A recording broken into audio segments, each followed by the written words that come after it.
प्यारे बच्चों, आज हम सभी लंग लकार अर्थात भूतकाल से संबंधित वाक्यों का संस्कृत अनुवाद बनाने के लिए सीखने वाले हैं। तो आप नियम को ध्यानपूर्वक समझें, देखें और उसके बाद मेरे द्वारा बताए गए नियमानुसार आप उस अनुवाद को बनाने का प्रयत्न करें। यदि कहीं समझने में कठिनाई हो तो कमेंट बॉक्स में ज़रूर बताएं। मैं अगले वीडियो में उस कठिनाई को दूर करने का प्रयत्न करूँगा। चलिए आज का क्लास प्रारंभ करते हैं। जैसा कि आप देख रहे हैं यहाँ लिखा हुआ है लंग। लंग लकार, लंग का मतलब होता है भूत और लकार का मतलब होता है काल, अर्थात लंग लकार का मतलब होता है भूतकाल। लंग लकार का मतलब क्या होता है? भूतकाल। ठीक है, चलिए इसका हम लोग नियम लिख लेते हैं बच्चों, फिर अनुवाद बनाएंगे। जैसा कि पहले वीडियो में भी हमने बताया कि एक होता है एक वचन, फिर एक होता है द्विवचन और एक होता है बहुवचन। एक होता है एक वचन, एक होता है द्विवचन, एक होता है बहुवचन। एक वचन का मतलब एक आदमी, द्विवचन का मतलब दो आदमी और बहुवचन का मतलब दो से अधिक आदमी। फिर हम लोग जाने थे कि एक होता है प्रथम पुरुष, जिसमें वह या नाम से संबंधित वाक्य का अनुवाद आता है। इसका रूप होता है तो, ताम, अन। तो, ताम, अन। एक होता है मध्यम पुरुष, इसका रूप इसमें आता है तुम से संबंधित वाक्य। इसका आता है आह, तो, ताम, अन, आह, तम, तो, आह, तम, तो, आह, तम, तो। एक होता है उत्तम पुरुष, इसमें आता है मैं से संबंधित वाक्य। अम, आव, आम, अम, आव, आम, तो, तम, अन, आह, तम, तो, अम, आव, आम। ठीक है, अब चलिए इनसे संबंधित वाक्य कैसे बनाएंगे उसे देखते हैं। एक वाक्य लेते हैं कि वह गया था। ठीक है, भूतकाल क्या होता है बच्चों? जो क्रिया पूर्ण हो चुकी है वह हमारा भूतकाल में आता है। जो क्रिया पूर्ण हो चुकी है वह हमारा भूतकाल में आता है। इसका पहचान होता है था, थे, थी या ये ये।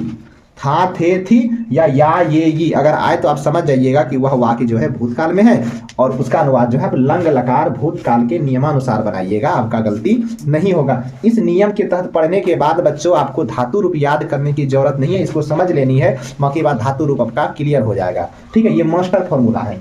तो कैसे बनाएंगे? वह गया था, तो ये किस काल में है? भूतकाल में, क्योंकि था या दोनों आ रहा है। अब इसका अनुवाद कैसे बनाएंगे? तो सबसे पहले वह का संस्कृत लिखेंगे सह। वह का क्या होता है? सह। यदि आपको वह का संस्कृत क्या होता है, जाना का संस्कृत क्या होता है, इन सभी में दिक्कत है तो आप इससे पहले वाला वीडियो देखें। वह का संस्कृत क्या होता है? सह। अब देखते हैं गया, यानी इसका मूल रूप देखेंगे तो गया का मूल रूप होता है जाना और जाना का संस्कृत होता है गच्छ। क्या होता है? कर्ता कौन है? वह है, तो किसमें जाएंगे? प्रथम पुरुष में। प्रथम पुरुष में गए, कई आदमी है यहाँ? एक आदमी, तो एक वचन क्या है? तो। सह गच्छत और भूतकाल की क्रिया से आगे आपको अपने मन से और जोड़ देना है, तो हो जाएगा सह और गच्छत। वह गया था। हमने क्या किया? पहले वह का संस्कृत लिखा सह, गया था यानी जाना का संस्कृत लिखे गच्छ। जाना का संस्कृत क्या होता है? गच्छ। हम इस जगह लिख देते हैं गच्छ मतलब जाना। पठ मतलब क्या होता है? पढ़ना। खाद मतलब खाना। वद मतलब बोलना। और जो प्रयोग होगा हम साथ में लिखते चलेंगे। तो अभी देखिए वह का हमने सह दिया, गया यानी इसका मूल रूप क्या था? जाना। तो जाना का संस्कृत हम ढूंढे गच्छ। गच्छ लिख देंगे लेकिन हल वर्ण को नहीं लगाएंगे। अब देखेंगे हमारा वाक्य का कर्ता कौन है? वह गया था, तो वह किस पुरुष में आता है? प्रथम पुरुष में। कितना आदमी है? एक आदमी, तो एक वचन तो और भूतकाल की क्रिया से आगे आपको और लगाना है सह और गच्छत। अब वाक्य रहेगा राम ने खाया था। राम ने खाया था। अब देखिएगा राम ने, यदि किसी कर्ता, देखिए राम ने इस वाक्य में क्या है? राम कर्ता और खाना क्रिया है। जो कार्य को करे वो कर्ता, जो काम किया जाए वो क्रिया। और कर्ता में प्रथमा विभक्ति लगती है, तो कैसे हम प्रथमा विभक्ति लगाएंगे? यदि लड़का का नाम रहे तो विसर्ग जोड़ दीजिए और लड़की का नाम रहे तो विसर्ग नहीं जोड़िए। प्रायः शब्द जो है ऐसे ही कर्ता बन जाएंगे। ठीक है, विसर्ग क्यों जोड़ेंगे ये समझना हो तो वर्तमान काल का वीडियो जरूर देखें, समझ में आ जाएगी। तो यहाँ राम लड़का है तो विसर्ग जोड़ देंगे, क्या हो जाएगा? राम। उसी में आ गया ने का खाया। खाना का मूल रूप देखिए, खाना का आता है खाद। हलंत लिखना है क्या? नहीं लिखना है। रामः खाद। अब देखिए कर्ता कौन है? राम। राम क्या है? नाम। क्या है? नाम। और नाम रहे तो प्रथम पुरुष जाएंगे। कई तो आदमी है? एक वचन लगाएंगे तो हलंत। और भूतकाल है तो आगे क्या जोड़ेंगे? रामः और खादत। राम ने खाया था। अब अगर रहेगा तुमने पढ़ा था, देखिएगा बच्चों, जो चीज होगा संस्कृत में तुम का जो होगा वही होगा तुमने का, मैं का जो संस्कृत होगा वही होगा मैंने का, वह का जो संस्कृत होगा वही होगा उसने का। ने जहां लगा रहे समझिए वो मूल रूप में करता है। तो तुमने, तुमने का संस्कृत क्या हो जाएगा? त्वम। पढ़ा था यानी पढ़ना का मूल रूप देखेंगे, पढ़ना का मूल रूप क्या होता है? पठ। हलंत का प्रयोग करना है क्या? नहीं। कर्ता कौन है? तुमने यानी तुम। तुम रहेगा तो मध्यम पुरुष, देखिए लिखा हुआ है ना, कितना आदमी है? एक आदमी, तो एक वचन अह, यहाँ क्या दिया? अ देखिए विसर्ग, अ छुप जाता है, बचेगा विसर्ग। और भूतकाल में क्या है? आगे लगा देंगे अ। त्वम अपठ्ठः, तुमने पढ़ा था। अब अगर रहेगा मैंने पढ़ा था, मैंने पढ़ा था, तो कैसे बनाएंगे? मैंने का संस्कृत क्या होगा? जो मैं का होता है, तो आहम। क्या हो जाएगा? आहम। पढ़ना का क्या होता है मूल रूप? पठ। कर्ता कौन है? मैंने यानी मैं किसमें आता? उत्तम पुरुष में। कितने आदमी है? दो आदमी, सॉरी एक आदमी। तो एक वचन के सामने उत्तम पुरुष में क्या? अम। और का जहां भी शुरू में और है उसको छुपा दीजिए, बचेगा मोह हलंत, उसको जोड़ दीजिए। और भूतकाल की क्रिया से आगे क्या जोड़ेंगे? और। आहम और पठम, आहम और पठम, मैंने पढ़ा था। तो आप यहां तक लिख ले, फिर हम लोग आगे चलते हैं। चलिएगा बच्चों, अब हम लोग जो है इससे आगे के अनुवाद को जानते हैं।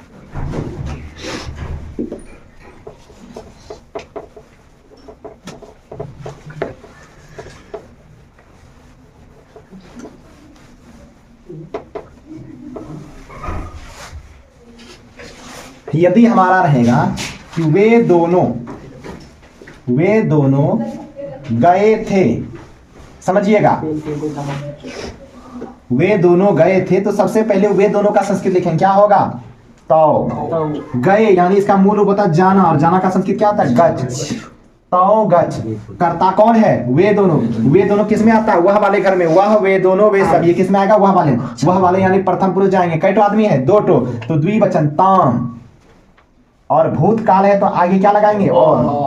तो अगच्छताम, वे दोनों गए थे। अब अगर रहेगा कि तुम दोनों ने पढ़ा था, तुम दोनों ने पढ़ा था, तो तुम दोनों का क्या हो जाएगा? युवाम। ठीक है। और पढ़ना का क्या होगा? पठ। कर्ता कौन है? तुम दोनों। तुम दोनों, तुम सब, ये आएगा हमारा मध्यम पुरुष में। कई तो आदमी? दो आदमी, तो द्विवचन तम, तो लगाएंगे तम। अब भूतकाल है तो आगे क्या जोड़ेंगे? और। तो अपठतम। आगे देखिएगा, अब यदि रहेगा हम दोनों, ठीक है, ने खाया था, हम दोनों ने खाया था, क्या होगा? हम दोनों का आवाम होता है, अहम आवाम वयम, तो हम दोनों का होगा आवाम। खाना का होगा खाद। कर्ता कौन है? हम दोनों। कौन है? एक मिनट। खाद। कर्ता कौन है? हम दोनों। मैं, हम दोनों, हम सब आता है उत्तम पुरुष में, तो हम दोनों, दो आदमी, द्विवचन, और छुपा देंगे आव, और भूतकाल है आगे और जोड़ देंगे, अहम और खादाव, हम दोनों ने खाया था। फिर यदि वाक्य रहेगा कि वे सब गए थे, बहुवचन को लेते हैं तो क्या होगा? वे सब का संस्कृत क्या होता है? ते। वे सब का क्या होता है? ते। जाना का क्या होगा? गच्छ। जाना का गच्छ। कर्ता कौन है? वे सब। किसमें जाएंगे? वह में। कितना भी? बहुत सारा, बहुवचन अन। और लिखेंगे क्या? नहीं, खाली नो हलन देंगे और आगे और लगाएंगे। ते और गच्छन। बताइए यहां तक समझ में आया? तो ठीक है, लिख लीजिए यहां तक पहले। चलिएगा बच्चों, अब हम क्या करते हैं? हम लोग भूतकाल से संबंधित बड़े बड़े अनुवाद को सीखते हैं। जैसे कि आपका अगर अनुवाद रहेगा, वह पटना गया था, देखिएगा, वह गया था, वह कर्ता और जाना क्रिया। अगर हम बोले वह गया था तो वह कर्ता और जाना क्रिया, लेकिन हम बोलते हैं वह पटना गया था, तो इसका मतलब कर्ता कुछ लक्ष्य बनाया है ना, कुछ ऑब्जेक्ट तो है, तो कर्ता जिसको लक्ष्य बनाया उसको कर्म कहते हैं। और कर्म में हमेशा द्वितीया विभक्ति लगती है, याद कीजिए, वर्तमान काल में बताए थे कर्मणी द्वितीया। हाँ, कर्म में द्वितीया विभक्ति लगती है। हाँ, बाय मिस्टेक हो गया था इस जगह, वह पटना गया था। अब इसका अनुवाद कैसे बनाएंगे? तो जहां कर्म रहेगा ना, उसका द्वितीया बनाने के लिए मोह हलंत लगा दीजिएगा, बस कर्म ऑलरेडी बन जाएगा। ठीक है, भूतकाल वाले वाक्यों में। तो कैसे बनाएंगे? तो हम लिखेंगे वह का सह, पटना का क्या होता है? पाटली पुत्र, और कर्म बनाने के लिए क्या लगा देंगे? द्वितीया। तो सह पाटली पुत्रम, और गया था, जाना का क्या हो जाएगा, गच्छ। क्या हो जाएगा, गच्छ। कर्ता कौन है, वह जाएंगे प्रथम पुरुष में कई तो आदमी, एक तो, एक वचन लगाएंगे तो, और भूतकाल की क्रिया से आगे और। सह पाटलिपुत्रम अगच्छत्। दूसरा वाक्य देखिएगा प्यारे बच्चों, वह पटना से घर आया था। वह पटना से घर आया था।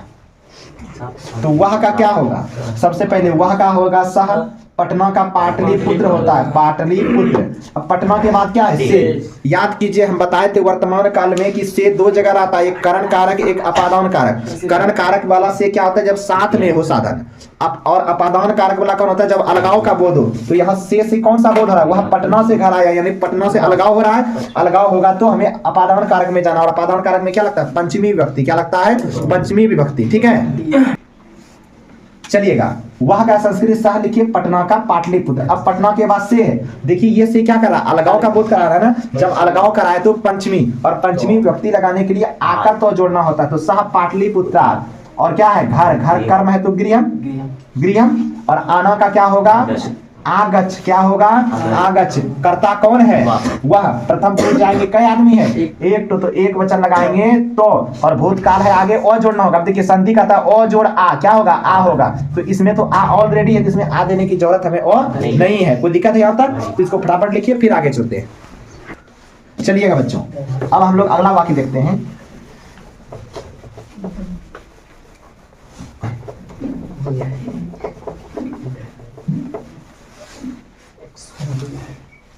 यदि रहेगा वह गांव से आया था, वह गांव से आया था, इसको कैसे बनाएंगे अनुवाद इसका, वह का संस्कृत देंगे सह, गांव से का होता है ग्राम, गांव के बाद क्या है से है ना, और अलगाव हो रहा है तो पंचमी लगाएंगे, सह ग्रामात। आना का आगच्छ। कर्ता कौन है, वह। प्रथम पुरुष जाएंगे, एक आदमी एक वचन लगाएंगे, और भूतकाल आगे और जोड़ेंगे, और जोड़ आ, तो आ ही होगा, इसमें जोड़ने की जरूरत नहीं है। सह ग्रामात आगच्छत्। मैंने पटना में पढ़ा था, मैंने पटना में पढ़ा था। तो मैंने का क्या होता है, जो मैं का, आहम पटना का पाटली पुत्र, लेकिन उसके बाद में है, जहां में रहे ना वहां ए लगाइए। आहम पाटली पुत्रे, पढ़ना का क्या होता है, पट। कर्ता कौन है, मैं। उत्तम पुरुष जाएंगे, कैटो आदमी, एक तो है एक वचन, अम, और छुपाएंगे मोहलन लगाएंगे, क्रिया के आगे और जोड़ेंगे, आहम पाटली पुत्रे और पठम। राम ने विद्यालय में नहीं पढ़ा था, राम ने विद्यालय में नहीं पढ़ा था। तो देखिएगा राम ने का क्या हो जाएगा, राम। विद्यालय का विद्यालय लिखेंगे, और विद्यालय के बाद क्या है, में रहे तो हम लोग ए लगाते हैं। तो राम विद्यालय, नहीं का क्या होगा, ना, और पढ़ना का क्या हो जाएगा, पठ। पढ़ना का पठ। कौन है कर्ता, राम। राम क्या है, नाम। नाम है तो प्रथम पुरुष, कैटो आदमी, एक तो एक वचन लगाएगा, और भूतकाल की क्रिया से आगे और जोड़ेंगे। राम विद्यालय न और पठत। कोई दिक्कत हुआ यहाँ तक। और एक तो वाक्य देखिए, वह रेलगाड़ी से पटना गया था, पटना गया था। इसका वाक्य कैसे बनेगा, वह का सबसे पहले लिखेंगे सह, रेलगाड़ी का था धूम्रयान। अब रेलगाड़ी के बाद से है, लेकिन से क्या है, यहाँ रेलगाड़ी साथ में जा रहा है ना, और साथ में जाए तो कौन सी विभक्ति लगती है, तृतीया। तृतीया बनाने के लिए क्या जोड़ते हैं, एन। सह धूम्रयान, पटना का पाटलिपुत्रम, और जाना का गच्छ। कर्ता कौन है, वह। किसमें जाएंगे, प्रथम पुरुष, कैटो, एक तो एक वचन तो, और भूतकाल की क्रिया के आगे और जोड़ेंगे। सह पाटली धूम्रयानेन पाटलिपुत्रम अगच्छत्। यहाँ तक लिख लीजिए। ठीक है बच्चों, भूतकाल का वाक्य यही समाप्त होती है। फिर आगे इसमें कारक चिन्ह से संबंधित जो है वो बाद में पढ़ेंगे। अगले वीडियो में हम सभी भविष्यत काल से संबंधित वाक्य का अनुवाद बनाने के लिए सीखेंगे।